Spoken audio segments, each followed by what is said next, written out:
नमस्कार, आप देख रहे हैं जनादेश और मैं हूं खुशबू सिंह। खबर शुरू करने से पहले एक नजर आज की हेडलाइंस पर।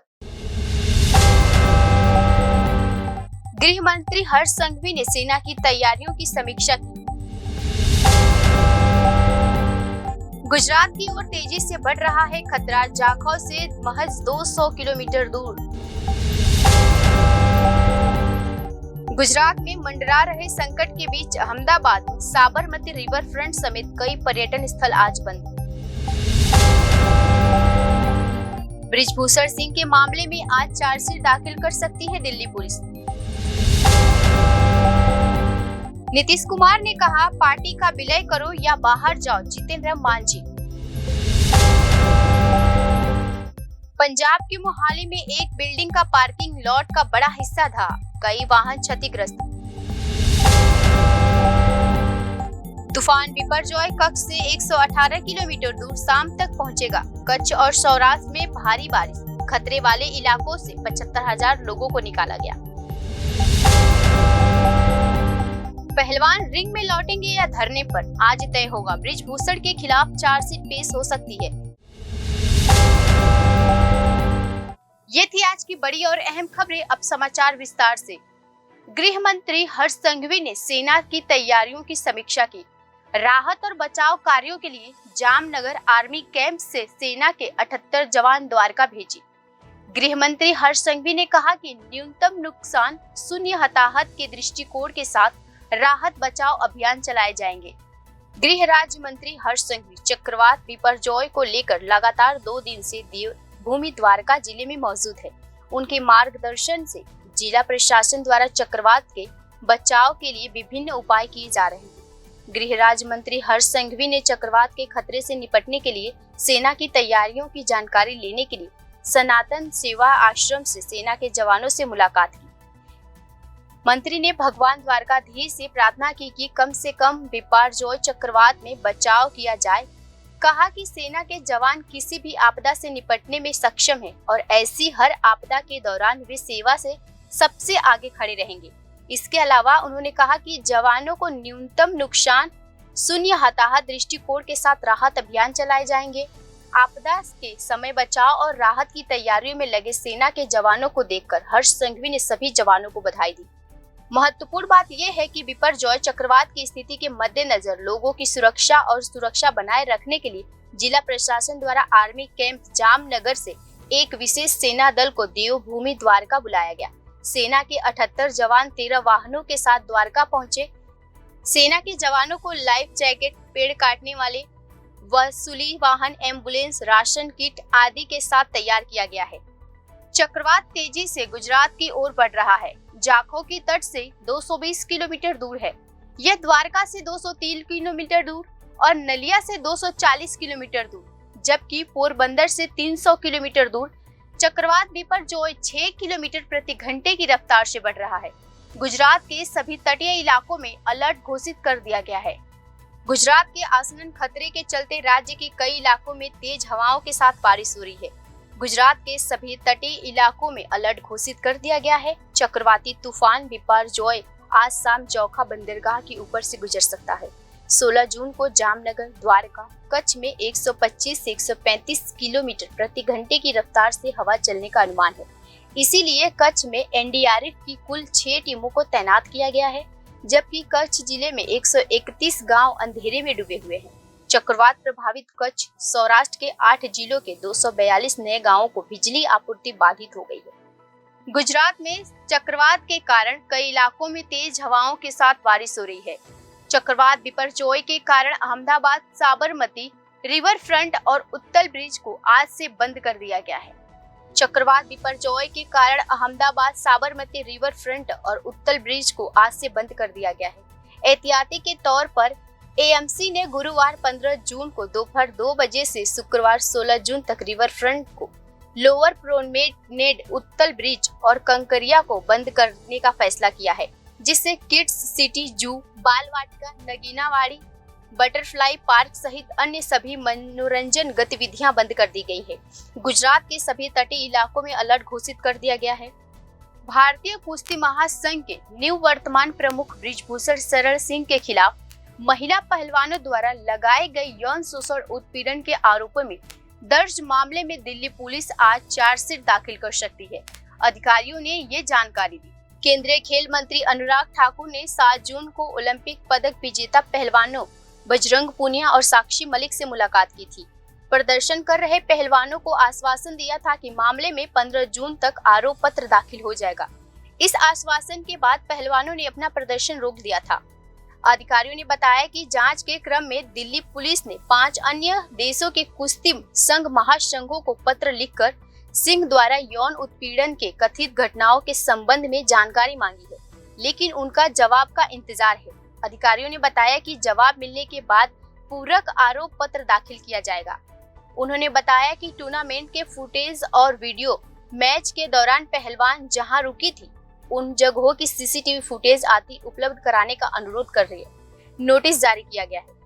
विशेष जांच दल ने 180 से ज्यादा लोगों से पूछताछ की। पुलिस की टीम उत्तर प्रदेश के गोंडा स्थित बीजेपी सांसद बृजभूषण के आवास पर भी लगी थी, जहां उसने सांसद के रिश्तेदारों, सहकर्मियों, घरेलू कर्मचारियों और उनके सहयोगियों का बयान दर्ज किया है। हिंदुस्तानी आवाम मोर्चा के संस्थापक जीतन राम मांझी ने बुधवार को बिहार के मुख्यमंत्री नीतीश कुमार अपने पुत्र संतोष सुमन के राज्य मंत्रिमंडल से बाहर हो जाने का ठिकरा फोड़ा। बिहार में महागठबंधन में दरार पड़ती नजर आ रही है। पूर्व मुख्यमंत्री जीतन राम मांझी के बेटे संतोष के नीतीश मंत्रिमंडल से इस्तीफा देने के बाद बिहार की राजनीति में लोकसभा चुनाव से पहले काफी उथल पटक देखने को मिल रही है।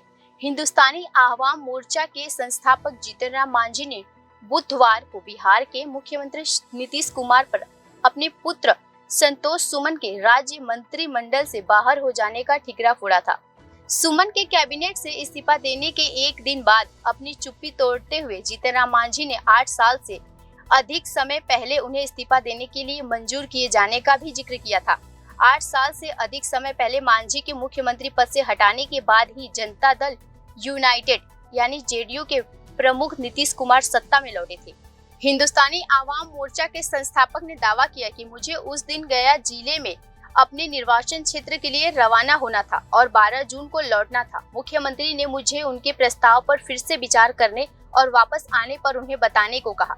12 जून को मैं उन्हें दोबारा मिला तो विलय के लिए सहमत होने में अपनी असमर्थ में उन्हें अवगत कराया। उन्होंने फिर कहा कि अगर ऐसा है तो आप यहाँ से चले जाएं।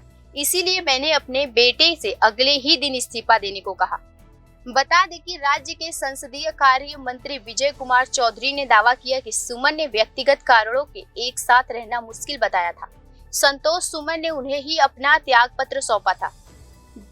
जदयू के राष्ट्रीय अध्यक्ष राजीव रंजन सिंह उर्फ लल्लन सिंह द्वारा अपनी पार्टी की तुलना छोटी दुकान से किए जाने पर भी मांझी ने कहा, यह उनके लिए उपयुक्त भाषा है जिसके लिए सब कुछ बिकाऊ है।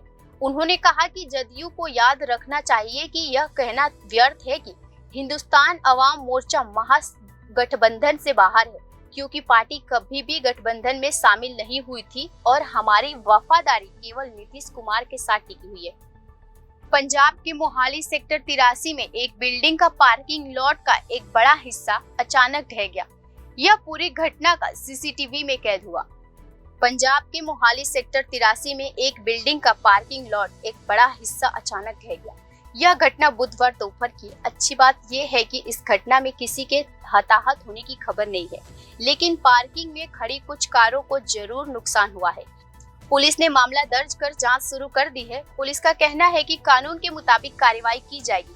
इस घटना का सीसीटीवी फुटेज भी सामने आया है, जिसमें दिखा रहा है कि किस तरह से अचानक से जमीन ढह गई और कार गड्ढे में गिर गई।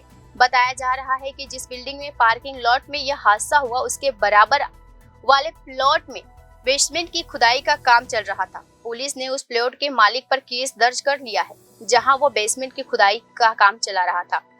बगल की बिल्डिंग में बेसमेंट की खुदाई का काम चल रहा था, तभी पार्किंग की जगह धंस गई। घटना में 9 से 10 बाइक और 1-2 कार क्षतिग्रस्त हो गई है।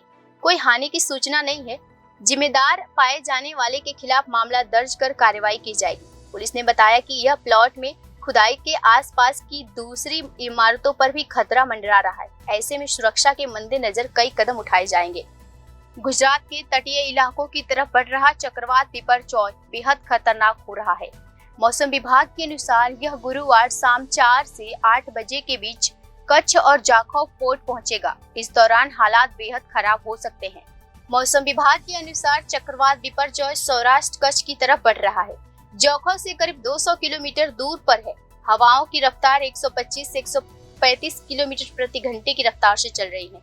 यह शाम 4 बजे तक तट पे पहुंचेगा। यह अति गंभीर चक्रवाती तूफान है। इसी वजह से पेड़, छोटे मकान, मिट्टी और टीन के घरों को नुकसान हो सकता है। कच्छ और सौराष्ट्र के लिए रेड अलर्ट जारी किया गया है। इन इलाकों में तेज हवाओं के साथ बारिश की भी संभावना बताई जा रही है। भारतीय कुश्ती संघ के पूर्व अध्यक्ष बृजभूषण शरण सिंह के खिलाफ मोर्चा खोलने वाले शीर्ष पहलवान कुश्ती के रिंग पर लौटेंगे या धरने पर, यह आज तय हो सकता है। दरअसल खेल मंत्री ने पहलवानों को आश्वासन दिया था कि बृजभूषण के खिलाफ यौन शोषण मामले में दिल्ली पुलिस 15 जून को पूरी जांच करके कोर्ट में चार्जशीट पेश करेगी। पुलिस कमिश्नर एसआईटी के साथ जांच रिपोर्ट को लेकर बैठक भी की। इस मामले में पुलिस ने 209 लोगों के बयान दर्ज किए। 4 पहलवानों से सबूत के लिए विभिन्न साई सेंटरों और प्रतियोगिता स्थलों से सीसीटीवी फुटेज, फोटो और संबंधित नजदीकियों के बयान दर्ज किए। बृजभूषण के खिलाफ आरोप लगाने वाली 6 महिला पहलवानों में से 4 ने दिल्ली पुलिस को ऑडियो और विजुअल सबूत मुहैया कराए हैं। दिल्ली पुलिस के एक अफसर ने दावा किया कि दोनों शिकायतकर्ताओं ने पर्याप्त सबूत नहीं दिए हैं जो बृजभूषण के उनके आरोपों को साबित कर सके।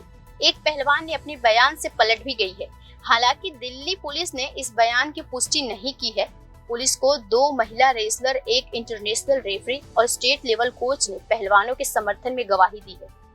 रेसलर बजरंग पुनिया और साक्षी मलिक को 7 जून को दिल्ली के खेल मंत्री अनुराग ठाकुर के साथ 6 घंटे की मीटिंग हुई।